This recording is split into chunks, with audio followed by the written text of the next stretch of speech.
Hello friends, vanilla sponge cake നമുക്ക് ഓവനൊന്നുമില്ലാതെ വളരെ സോഫ്റ്റായിട്ടും ഭംഗിയോടും കൂടി എങ്ങനെ ഉണ്ടാക്കിയെടുക്കാം. അതിനായിട്ട് ഞാനിവിടെ 1 കപ്പ് മൈദ എടുത്തിട്ടുണ്ട്. ഇനി അതിലേക്ക് 1 teaspoon baking powder, 1/2 teaspoon baking soda എന്നിവ ചേർത്ത് കൊടുത്ത് അരിപ്പ ഉപയോഗിച്ച് നല്ലപോലെ ഒന്ന് അരിച്ചെടുക്കാം. ഒരു 3 തവണയെങ്കിലും നല്ലപോലെ അരിച്ചെടുക്കേണ്ടതായിട്ടുണ്ട്. എങ്കിൽ മാത്രമേ മൈദയിലേക്ക് നമ്മുടെ പൗഡറുകൾ നല്ലപോലെ ഒന്ന് മിക്സ് ചെയ്ത് ഇട്ടിട്ടുള്ളൂ. ബേക്കിംഗ് സോഡയും ബേക്കിംഗ് പൗഡറും നല്ലപോലെ ഒന്ന് മിക്സ് ചെയ്ത് ഇട്ടിട്ടുള്ളൂ.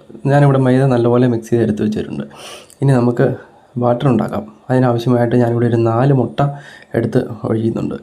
ഈ 4 മുട്ട ഒഴിച്ചതിന് ശേഷം നമുക്ക് ബീറ്റർ ഉപയോഗിച്ച് നല്ലപോലെ ഒന്ന് ബീറ്റ് ചെയ്തെടുക്കാം. മുട്ടയിലേക്ക് ഒരു നുള്ളു ഉപ്പും കൂടി ഇട്ട് കൊടുക്കുന്നുണ്ട്.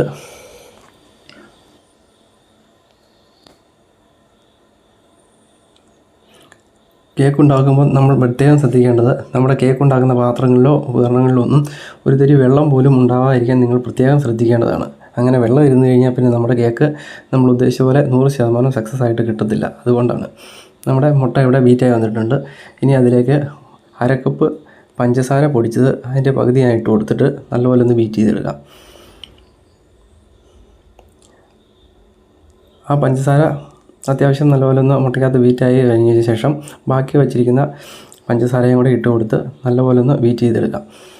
നല്ല ക്രീമി പരുവത്തിൽ വേണം ബീറ്റ് ചെയ്തെടുക്കാൻ. ക്രീമി പരുവത്തിലായി കഴിഞ്ഞതിന് ശേഷം മാത്രം നമുക്ക് അതിലേക്ക് മൈദയൊക്കെ ഇട്ട് ചേർത്ത് മിക്സ് ചെയ്തെടുക്കാവുന്നതാണ്.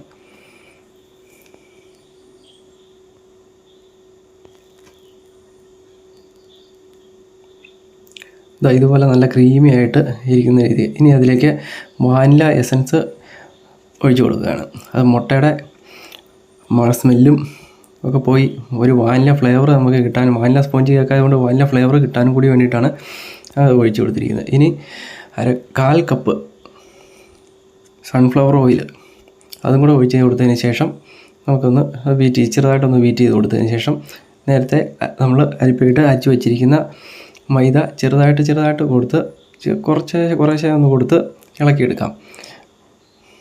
2-3 തവണയായിട്ട് ഇട്ട് കൊടുത്ത് ഒന്ന് മിക്സ് ചെയ്തെടുത്താൽ മതി.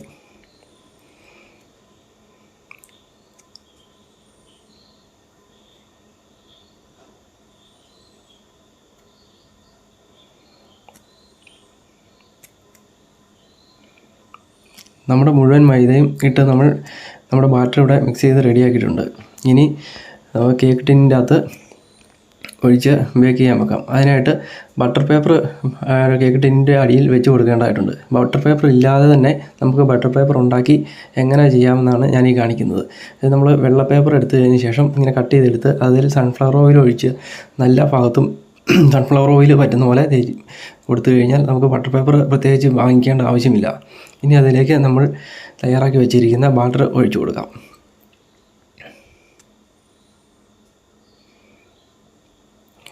അതിനുശേഷം ചെറുതായിട്ടൊന്ന് ഇളക്കി കൊടുക്കുക, മിക്സ് ചെയ്ത് തട്ടി കൊടുക്കുക.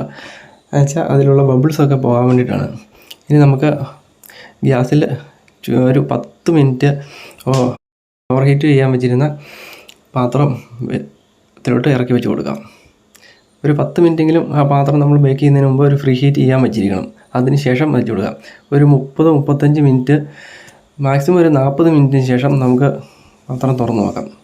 ഞാനിപ്പോൾ 40 മിനിറ്റിന് ശേഷം തുറന്നതാണ്. കേക്ക് നല്ലപോലെ ബേക്കായി വന്നിട്ടുണ്ട്. ഇനി നമുക്കതൊന്ന് കട്ട് ചെയ്ത് നോക്കാം എത്രത്തോളം സോഫ്റ്റ് ആയിട്ടുണ്ടെന്ന്. ഇങ്ങനെ കട്ട് ചെയ്ത് കാണിക്കാം.